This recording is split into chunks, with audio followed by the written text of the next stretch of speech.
raketan sak menit 2 menit kowe ndalang ben dibiji Ki Sadewa. Lho piye? Oh, ngaten. Wah, setuju. Nggih. Setuju nggih penonton nggih. Ya, Mbak Elisa ya. Kula nggih nate belajar wonten Sanggar Sadewa kok menawi pancen kowe tau dadi murid Ki Sadewa kudune ya iso. Coba nggih didelok pinter sapa. Wah, ya pinter Mbak Elisa wong arep pinter kono nek aku tetep milih kowe. Masa ngono sebabe apa ta, Pak Dek? Loh, kok pilih aku sih? Menghargai generasi muda. Oh, ngono. Oh, udah mikir do rusuh. Nah, aku ra langsung bertindak. Ngono lho, kerusuhane kuwi mau ngono. Nggih. Iso ora nek posisi ngono kuwi ndalang. Ya dicoba ya. Heeh. Samane ajeng mulih mbah mulih kok. Aniki kok menentuk sangu komplit. Aniki wiyaga niki terus ajeng bayari sampean apa? Oh, dari nggih matur nuwun. Sik tasku mau ndi? Oh, rong bayaran kok mulane. Oh, bolane lu ngedrama ki mangkel to kuwi mau.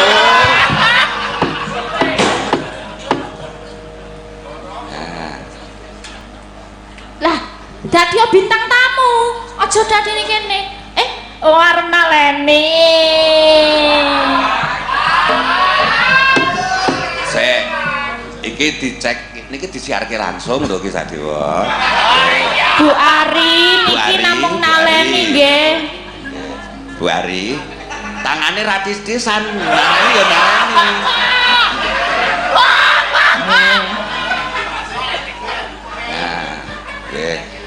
Nggih, sampean riki lenggah riki. Nggih. Sampean kula unggahke derajate saking dalang dadi tukang girong. Kowe nek kaya ngono kuwi mudhun jenenge. Oh, Nuwun sewu. Ya. Nah, nyuwun pendapat penonton. Nek kula kalih Den Baguse Ngarsono bagus pundi? Wah. Jujur. Nang duwe. Wah, lah kae yo. Oh, ya wis. Ya aku trimo nek kuwi mergo jenengan bayari nggih. Nduk limbo. Iya, Mak. Iki sapa to dagelane ket mau kok ya jarak omongane tekan ngendi-ngendi. Kuwi dagelan sing ning ngendi-endi gembol. Gone Catita. Apa ta? Apa gembol apa ta? Gon pipine delengen. Oh, nggih. Pundi to? Oh niki. Nah, Nuwun sewu niki. Gon Nuwun sewu pipine. niki. Kuwi sing marai omongane tekan ngendi-ngendi kuwi Mak. Oh ngono. Iya. Ha iki wong ora ngerti sejarah meneh. Iki teke Anissa titipke aku siji. Lah tenan. Tak ndelok jajal. Oh, rada Niku mingkake kunjing siji. Piye Anissa sakmono apa ora rasane? Kula Gonmu sakmono kuwi. kula angger tak demok ngene iki nyetek ngono ya tak ngene iki ndek. Ah, ngono sing. Sik mulane kok pipine kok rada gede sebelah. Aku aja ngomong Kuwi upama ilang ngono omongane dadi apik Mak. Wah, ya kuwi berarti sing marake omongane ya. Wani tekan ngendi bulane dayaning Catita. Sapa? Ayo kuwi lho sing dipinter-pinter kuwi lho. Lah ya kuwi Dimer. Langgar aku nih. Ayo tak delok lah ya. Jajal tak demeke jajal Mbak Alisa muni ora. Kakek delok iki. Oh iya. Lho rak ngguyu. Tak goyang-goyang. Ya tak ngenek iki ya. Ya. Iki ngene nduk, piye Mak? Awake dhewe kok dijawab. Angger tak ngenek iki. Deng gitu. Basah. Keri rasane. Ampun. Iki dawuhe apa Mak? Mbah iki mau kok ya didhawuh karo panjenengane Den Bagus. Didhawuh apa kon nyekel mbok karo Cangik. Zaman semono dhewe wis tau kolaborasi bareng ning lapangan minggiran. Dilalah sing ning lapangan minggiran iki krune ya padha sing nangani ning kene. Matur nuwun panitia sedaya wah nimbali awake dhewe. Ya Mak. Saiki kon ngopo? Ya mbah iki kon mayang model kaya apa? Apa kon perang, apa kon suluh, apa kon apa karepe? Sakarepmu ning honormu ya mung sebagai pendampingku lho. Wah, yo ora sida. Nek urusan iki wayang larang enek aku ning kene. kuwi urusane Ki Sadewa. Lah ya ta jare sing nguripi aku bojoku. Nah iya ya. Kono arep tak uripi aku ya ora kepenak ngono dikira LGBT. Ya nek ngono iki suluk wae ya nduk ya, Mak. Perang beriman, Pak? Wah, nek do bayar piro? Arep perang bareng. Apik lho iki limbuk perang rocange iki rung tau. Saya le rusak iki. Lah iki nek perang wong loro ya iso ning.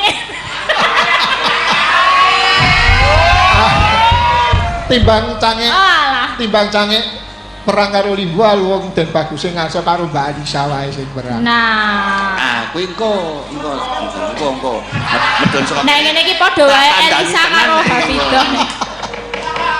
Iki Elisa, iki Catita, ngono. Arep perang napa suluk mawon? Suluk njur. Menika anu Mbak Elisa, Tugasmu telu. Suluk. suara rakyat adalah suara Tuhan. Oh, ngaten nggih. Kula mewakili suara rakyat. Wah, Nggih. nggih. Suluk, Setuju, nggih. perang, tancep kayon, mulih. Setuju nggih? Ayak-ayak pamungkas nggih. Nggih. Sului, Nggih. derek sului Mas Yudi. Apa iki? Apa? Sik tak jikoke. Wah. Sampeyan kok sing jikoke? Nah, tak juboke apa dijuboke iki? Sing gira gurune kowe. wae. Sing piai pinter iki lho, ayo jikoke. Sing gurune wae kok. Apa jajal? Tak Ya. delok nek jare piai pinter ki. Wes, Ayo. Aku yo mewat. Ya tak suluk sik. Ya sudah sik. Apa Ya, wes. jupuk dhewe wae. Ya, wis Yang mesake, Pak. sang prawara kuswa makara kumiwang geget dari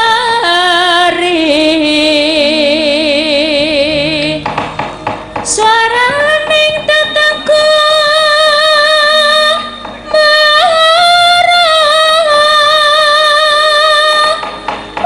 Pangri ing turangga bende peri munya sauran mangungka prajena umangkat teng prang gambira tiasing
Kurto kurare kakiri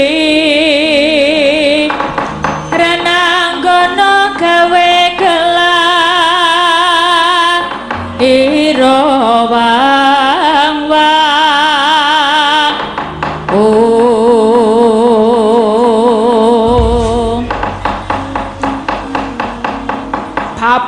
Papo ngaku sapa jenengmu Aku Susilo. Oh. Susilo jenengmu. Saka ndi papanmu? Jaga kariyan papanku. Berene arep apa? Arep nang ngene Sadewa. Arep goleki Sadewa. Arep ngentukke sesengkerane Ratu Gustiku. Jenenge Catita Hafidah. Catita Hafidah wis dadi nggone Gustiku. Kowe ora entuk lewat kene, kowe sapa? Aku murite Sadewa. Jenengmu sapa? Simon jenengku. Oh. Simon jenengmu. Maju tak dubak. Apa jenenge? Dupak cengelmu.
Sithik-sithik ya iki mulai ku sinau karo Pak Sadewa ngono.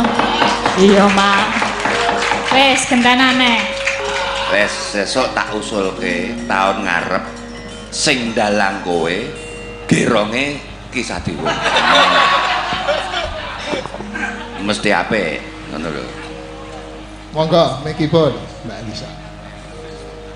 Mula nek dadi dalang iki kathok dawa kowe. Lah ya kan ra persiapan dadi dalang to ya. Kowe kathokan ora? Ya. Iki nyampeng jare. Lah oh iya. Ya kathokan tapi sing ra ketok nek ning jaba tenan Superman aku iso mabur engko. Nah, kandhane ngeyel kowe iki. Dadi nganggo kathok cendak kaya pemain voli kae. Iki tuku sila barang penak ora ribet. Lah nggih.